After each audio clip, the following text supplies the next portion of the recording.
to this episode of the Rise to Reign podcast. I am your host, Amy Killingsworth, and in this episode, we are talking about healing gender dysfunction. So we are wrapping up, this is episode number 4, on a little mini-series on gender polarity.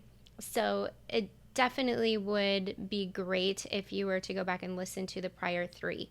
In the first episode in the mini-series, which I believe was episode number 9, we talked about, I did an overview of polarity and original design as it has to do with genders and what it has to do with your healing and your purpose.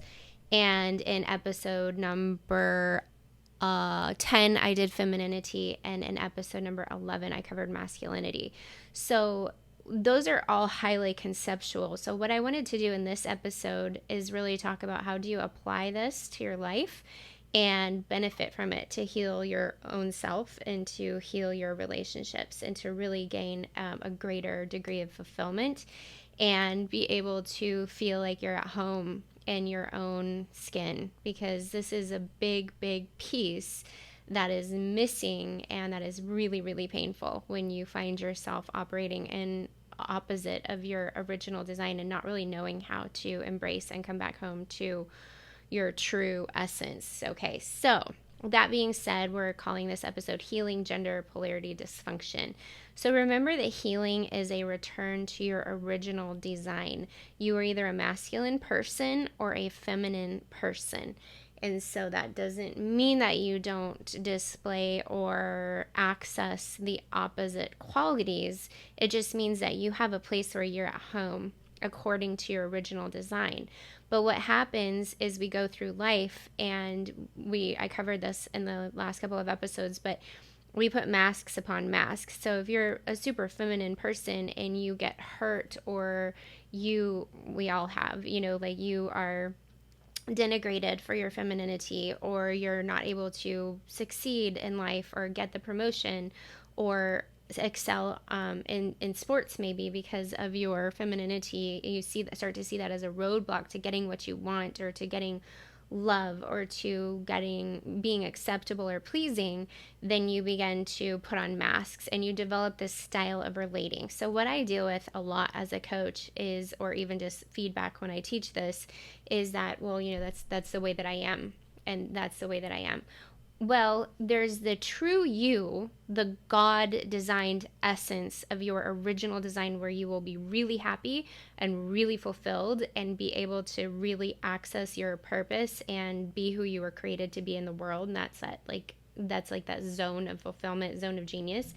And then there's your personality or your style of relating. And that is all of the characteristics that you have picked up, that you've mimicked, that you have decided that you're going to implement, or how you're going to be. And it happens on a subconscious level. It's not a conscious process, but we can be, in our 30s and 40s and 50s and just be like, well, that's the way that I am. And it isn't really, it's just your style of relating. And very often your style of relating is what is keeping you stuck in life and what is causing you a lot of pain. So what we want to do is to be able to return to our original design by taking those layers off. And that's really the process of healing overall, is to return to how we were created, our original design, before life taught us to be different in order to be loved or acceptable, successful, or pleasing. So we're going to start here between the genders, or masculine and feminine, is because you've got the gender dynamic of like, what is your physical gender? Are you a man or are you a woman? And then you have the qualities that go along with that, like with femininity or with masculinity. So I covered this in great detail, but the main characteristics of masculinity are protection, provision, and presiding. Protect, provide, and preside, which means that they are, preside is like directional, it's strategic, it's creating results, strategy and execution. Think president, of a company or a country. It's like they're in charge and they're making things happen. And protection and provision. And so females, femininity qualities are intuition and nurture and softness and receptivity and creativity. And so those are feminine qualities. So does that mean that a man can't be creative? No. Does that mean that a woman can't be strategic? No. We have to be able to access those other realms of qualities to be able to be successful in life. But the skill that we're trying to develop is to know where we live. That opposite energy is like a tool. So think like I'm a feminine person. So my hand would be like, this is my femininity. It's who I am. It's part of me. And I might pick up a hammer because I need to like pound a nail in, and that might be a masculine quality that I picked up as a tool. But as soon as I get that nail pounded in, then I need to set the tool back down and use my hands. Like I don't want to take the hammer around and like try to, comb my hair with it or eat with it. Like we need the appropriate tool to be able to get the job done. And then we need to set the tool back down and be ourselves and not be encumbered by carrying around, a hammer and a fork and a hairbrush and have all this extra weight instead of just being able to be free and being ourselves. So I'll talk about that a little bit more. So, same with men, the opposite is true as well. They need to be able to access creativity, and they need to be able to access nurture and the emotional realm in order to be able to connect. But they live somewhere else, like they are at home somewhere else. So it's also, we could take the example of like, you live in your home city, but maybe you want to go visit somewhere else to have a new experience or to, maybe like get a job done or meet with some clients. But then you come home to where you live and you sleep in your own bed, and you're surrounded by familiar things, and it's nice and fun and productive to go somewhere, but you want to come back home. You always want to come back home. You don't want to just be wandering in this foreign land all the time. And so the first thing we need to talk about where gender is concerned, or masculinity and femininity, is equalization, but not homogenization. So equality, but not homogenization. So we're different, and we need to define those differences and celebrate them. That's one of the things that feminism started out great. It was just the idea that women are equal and they need to be paid the same amount of money for jobs that are the same type of work. And yeah, duh, or they should be able to vote, like they should be able to have a say in political matters. And obviously, yes, all of that. But what it turned into, feminist activism, is really a war on men and how men are inferior to women in some way, and how feminine qualities are superior. And it's just as far out of balance than what feminism came to create. We need both equally elevated to properly express the image of God in society. So we need men and women running corporations. We need men and women running churches. We need men and women running the government. We need men and women running homes. We need mothers and fathers. We need masculine and feminine to adequately express the image and the nature of God. So what happens is that when women are showing up as men, we may have a biologically feminine person in a position, but if she's operating in her masculine, she's not operating in her zone of genius to be able to bring femininity to that situation. So I hope you're seeing how this works, is like, we need women to show up as women and be powerful, and they need the space to do that, but we also need to open up the space for men to show up in their power and be celebrated for that. So defining differences and celebrating them. Equality, but not homogenization. So we don't want to look like each other. We don't want to be the same as each other. Our genius is when we're not, when we are operating how we were actually created and designed to operate. And that is, I believe, you guys, that this is a huge key in unlocking solutions to the major problems in the world. Certainly marital problems, certainly organizational health, but like declining church attendance and teen suicide, and like some pretty much anything that you can look at that is really, really tragic in our culture and our society will come back to like relationships, a family support system. And so I'm not saying that if you don't have a male in your home, or your kid, like, or if you don't have a female in your home, that your kids are doomed.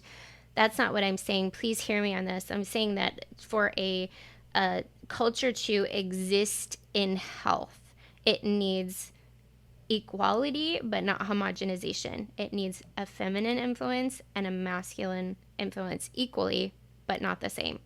Okay, so we need to, I covered this, but I'm going to say it again because it's so, so, so important. We need to make a commitment to stop emasculation. So, So, emasculation is reducing or eliminating someone's ability to produce results by complaining, criticizing, or taking over.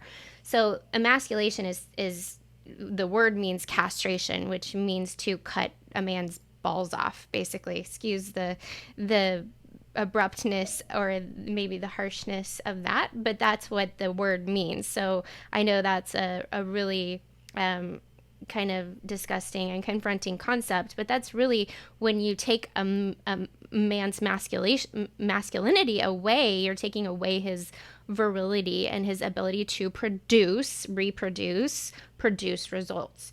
So we do this by we do this by complaining, criticizing, or taking over. Like, you're not getting it done fast enough, you're not getting it done well enough, I'll do it. That is very emasculating. But we don't just emasculate men, our romantic partners. We emasculate our bosses. We emasculate each other as women. Men emasculate each other. We emasculate little boys. We emasculate little girls. So we do this by when we reduce somebody's ability to create results by criticizing, complaining, or taking over. And this is really, if we look at the Rise to Reign framework, it's about emotional healing. It's really about solving the problem of blame. So blame is at the root of complaining. Blame is at the root of criticizing, and it's at the root of taking over. So we need to see this for what it is and commit not to emasculate, especially men, because masculinity is their gift that they bring to the table, but each other as well. So the other thing is to stop denigrating the opposite gender or your own. So what I see all the time is I know somebody who every time she finds a design flaw in a kitchen, she'll say, like, if you have to reach over the sink to get to the garbage disposal switch, she'll be like, oh, this was designed by a man, when the implication is that men are never in the kitchen and they don't know a function in the kitchen because they don't cook and they're not, smart in that way. And so that's funny. Okay. But it's denigrating the opposite gender, or, men, like that, or women are bad drivers, or, women are crazy, denigrating the opposite gender. While it may be funny, it's actually like a little bit of a release valve for quite a bit of pain, and it causes pain, as all expression does. And we will handle this in a different video on how we actually heal emotions. But it's really, really important to make that commitment to really celebrate and honor the opposite gender as well as our own for its qualities. Now, remember, there are healthy men and there are healthy women, and there are unhealthy men and there are unhealthy women.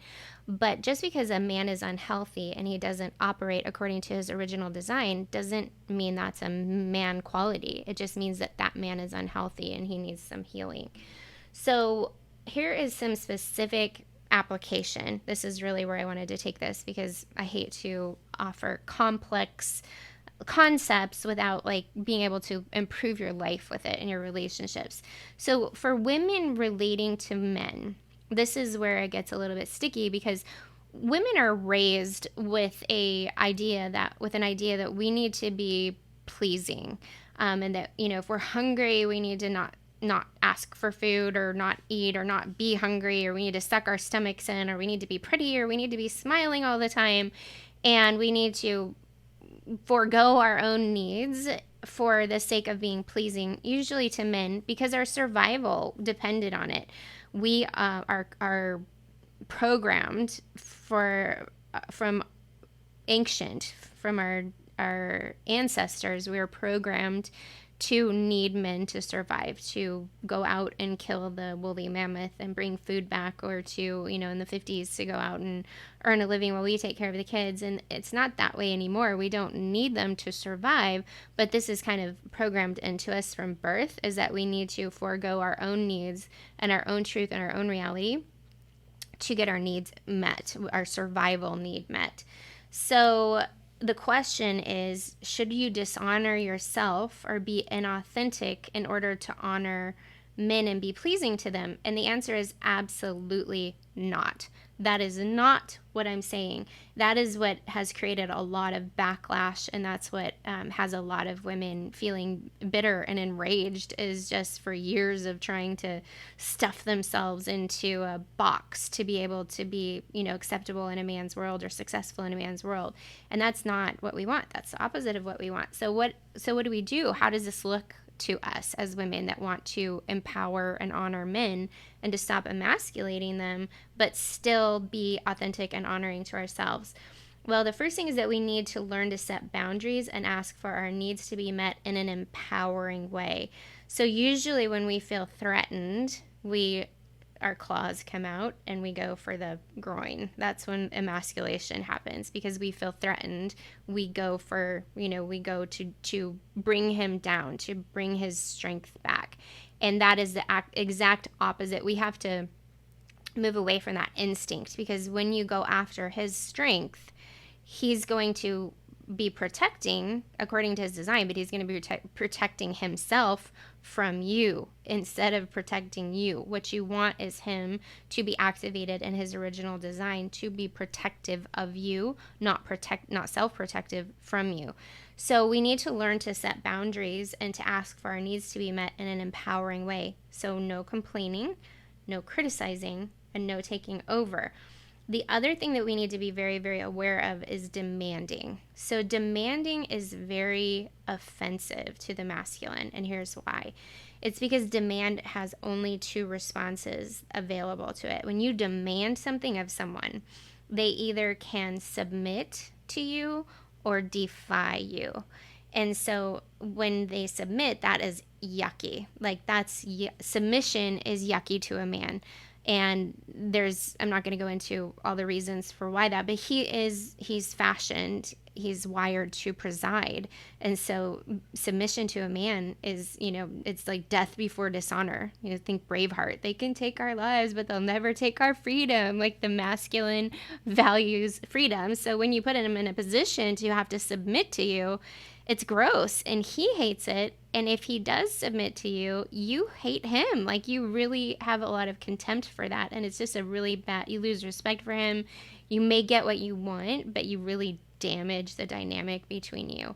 And so we want to be able to ask for something without demanding it. The other option, and this is honestly, if a man is very masculine, this is where he will go 100% of the time, is defiance. So when you demand something, his options are to submit or and it goes for women too, especially pay attention if you're a parent, because this is hugely applicable in the way that you deal with children.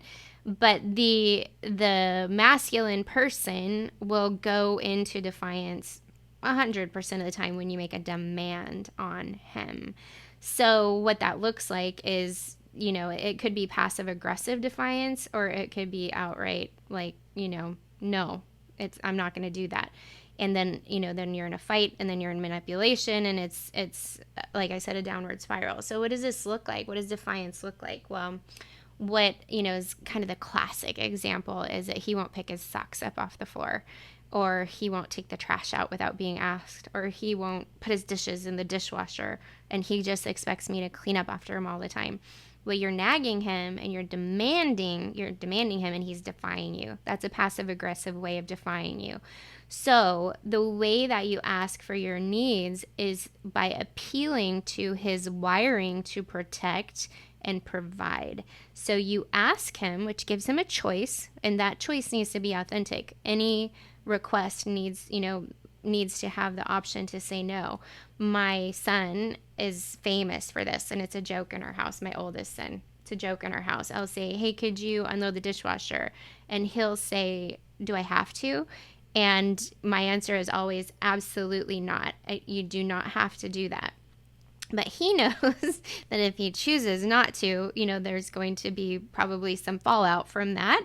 But he has a choice, at least, like maybe it might be a narrow choice, but he has a choice of whether or not to unload the dishwasher. And then I have a choice of whether or not to give him the Wi-Fi password, So he knows that he has a choice, and that he can, at least, if he wants to make the choice, like, he can at least make the choice and deal with the consequence and the fallout from that. And that's not a manipulation. That's where the boundary comes in. With boundaries, you teach people how to treat you. And so that means that if they cross your boundary, there's going to be a consequence. It's not a threat, and it's not a manipulation. There's a fine line there. It's not a threat and a manipulation. We need a whole episode on boundaries, which I'm going to do. But just be clear that when you set a boundary, it's not a manipulation. It's just like, this is my standard for what I need in this relationship, or to live in the same house with you. And you have a choice if you want to respect that boundary or not. If you don't want to respect the boundary, then here's what I'm going to do. And often that's damaging the relationship, or that's, going to create distance between us, etc., etc. So you ask for your needs and you set your boundaries in a way that appeals to his wiring to protect and provide for you. So when you ask for him to do something, you tell him what it will provide for you, or what it will protect you from. So with the idea of the socks on the floor, just being able to communicate to him that, you have a million things that you're dealing with, and you're trying to juggle all of these balls in the air, so to speak, and you see the socks on the floor, and it's just like, it's that one more ball in the air that feels like it's gonna crush you. And if he would just please make a mental note, or put a reminder on his phone, or whatever he needs to do to get his socks in the laundry, that would be protecting you from that overwhelm, and it would be providing you space and the ability to breathe and have your mind organized and be sane. And you can also connect that to a benefit.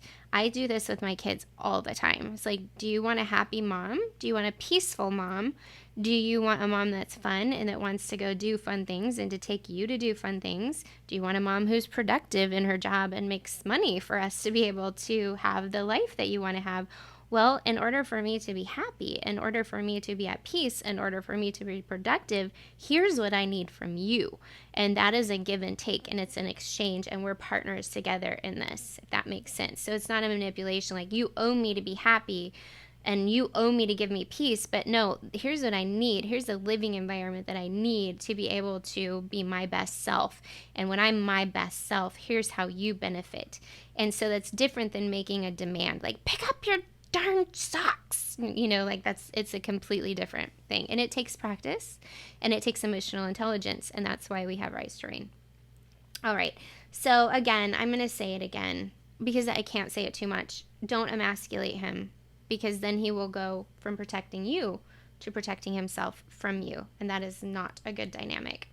Okay, so men relating to women, the first thing I can say to you, and again, I'm not a man, but I can tell you from a female's perspective, understand that we are very, very different, but don't mock us or put us down because of our differences.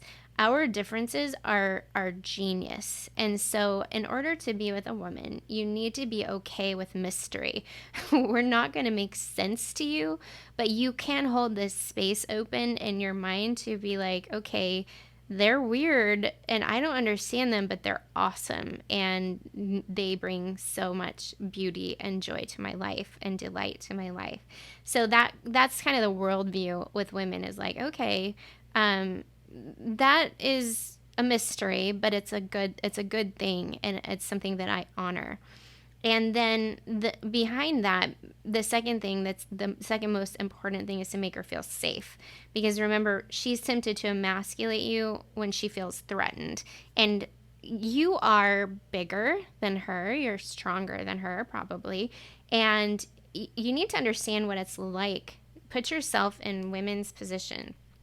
we are constantly under threat. We are constantly being pursued by some type of a predator, or that's how it can feel sometimes, is that we're physically weaker and we are,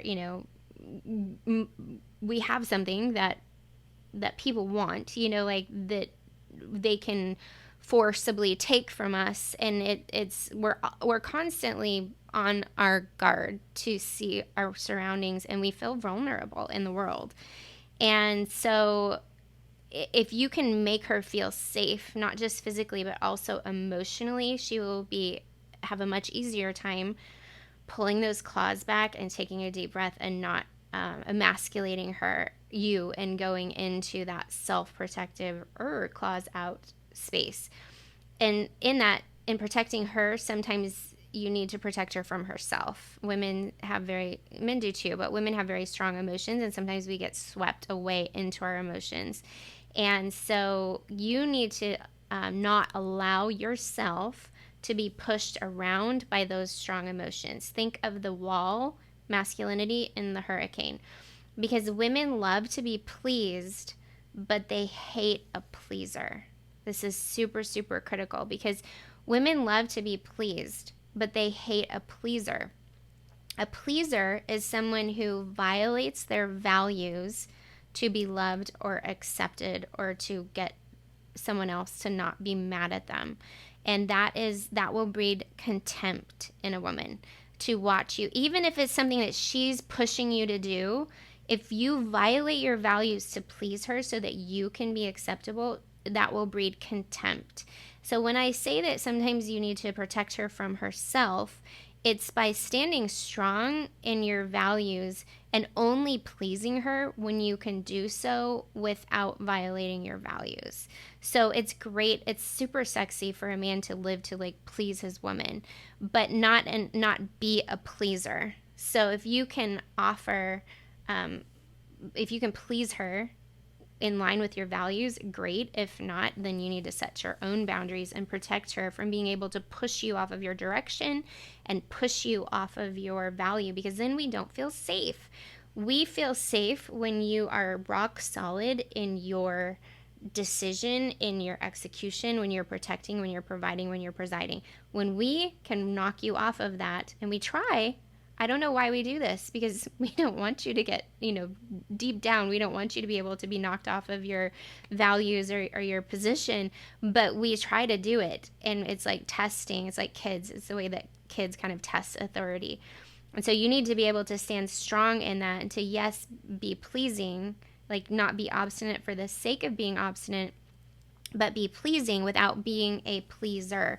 And I would say the real caveat of that here is that when you are being a pleaser, that's really about you. That's about you doing whatever you have to do to get love, to get accepted, to get to make her okay so that you can be okay. It's really codependent. But when you're pleasing her, it's like you're taking pleasure in her pleasure, and that is super awesome. Women love it, but they hate a pleaser. They hate when you are pleasing her so that you don't have to deal with whatever she's dishing out. I hope that makes sense. All right, so allow yourself to be influenced by her intuition. This is one of the greatest benefits women bring to the table. So when I say don't be knocked off of your position, this is kind of a little bit of a caveat on that, is to take into consideration and allow yourself to be influenced by her. Allow your decisions and your position that you develop to be influenced, and take advantage of her intuition, because that's one of the benefits of femininity that you don't really probably have a lot of access to, and it'll be kind of a mystery to you. But most women have highly tuned in intuition, even if they don't know what it is, and that is an incredible benefit. Okay, so women reconnecting with femininity. We want to make sure that we understand, and men reconnecting with masculinity. So if you find yourself in a lot of masculine energy and you're just like, oh, I've developed this style of relating, I don't know what to do about it, we need to understand what the feminine and masculine qualities are. And then we need to develop this self-awareness around when we are accessing the opposite energy. So be intentional about it. It's like the tool, like you pick the tool up and you use it. Like I will pick strategy and execution up and use it, but that's not where I live. I live in beauty, and I live in creativity, and I live in nurture, and I live in softness. Sometimes I have to be hard, like when I am maybe disciplining a child or talking to an employee, like there has to be an edge there, but that's not where I live. And then the whole thing is wrapped in femininity. So what an analogy of that is like, it's like the iron fist with the velvet glove, or the, like the velvet hammer. It's like the whole thing is wrapped in softness. So even when I'm taking a strong position, I can still wrap that in softness and be my true self, even though I'm accessing the tool of like a masculine quality. And the opposite is true too for men. Like you need to access creativity, you need to access feeling and emotion to be able to connect, to be able to raise a family. You have to be able to access those, but again, it's a tool that you access, but it's not where you live, and then it's informed by your masculinity. I hope that this is making sense. I'm really kind of giving a broad overview of it, but I hope it's making sense and it's helpful. Finally, and I'll close with this, we want to be aware of this in romantic partnerships. So what I've covered so far is pretty much across the board. So mothers, sons, fathers, daughters, co-workers, boss, employees, all brothers, sisters, church congregants, like where you have to deal with the opposite gender. Like that's all applicable. But there's a few little nuances with romantic partnership. And one of them is that for sexual attraction, you need to be as far apart on the spectrum as possible. So super feminine and super masculine is going to have the most magnetic attraction. But in order to raise a family and to nurture children and to run a home, you have to come together on the spectrum. Like he has to access feminine qualities and she has to access masculine qualities. So you need to develop the skill to be able to come closer on the perspective on the spectrum, to be able to connect and nurture, but to be able to move that apart at the appropriate times for sexual attraction, if that makes sense. So one of the reasons we love as women being around our girlfriends is because, like we can talk and they understand us, and we're so emotionally connected, and we love that about our girlfriends, and we want that from our man sometimes. And that's great for him to show up in that way for us, but it's not going to really foster, it will actually like put a damper on sexual attraction. And same with men. Sometimes sometimes men need their feminine partner to show up and like help him get a job done, into strategy and execution, but again, not super sexy. For sexual attraction, you need to have the skill to be able to back out of that and go back home to your original design, if that makes sense. And for a woman who needs to be masculine at her job, it's a skill to be able to put down that masculinity when you come home, and to fall back into and to intentionally return into femininity. And women, if you find yourself in opposition with your man a lot, it's probably that you're in your masculine or you're being manipulative. So manipulation is really an unhealthy feminine quality. That's not the true like divine feminine and original design. But manipulation is, we talk about this in integrity, and that's a different episode. But manipulation is really, really, really, really offensive to masculinity. So don't be strategic and don't be manipulative. And if you find yourself in butting heads, that's your clue that you're probably coming at him, whether it's your son or your husband or your boyfriend or whatever, you're coming at him in masculine energy. And then men, I'll close with this: live to please her and light her up without being a pleaser. So protect her, provide for her, please her, but don't violate your values or direction in order to have her not be mad at you, or how to have her to approve of you. Because believe it or not, women love to be stood up to. And that's, I'm kind of maybe going to lose my woman card here, but it's true. A healthy woman will, she might not like it, but she'll like it. Like she'll respect you for it, and she'll feel safe if she can't push you off of your position or direction with her strong emotions. Because let's be honest, like if we can push you off of your direction and your position with our strong emotions, we're all going to die. Like we need somebody that can stand, we need the anchor to hold in the hurricane. And so this is your permission to be that strong, loving protector and provider who is pleasing to her, but not a pleaser. Hope that makes sense. All right, my friends, that's it for this episode. Thank you so much for listening, and I'll see you next time.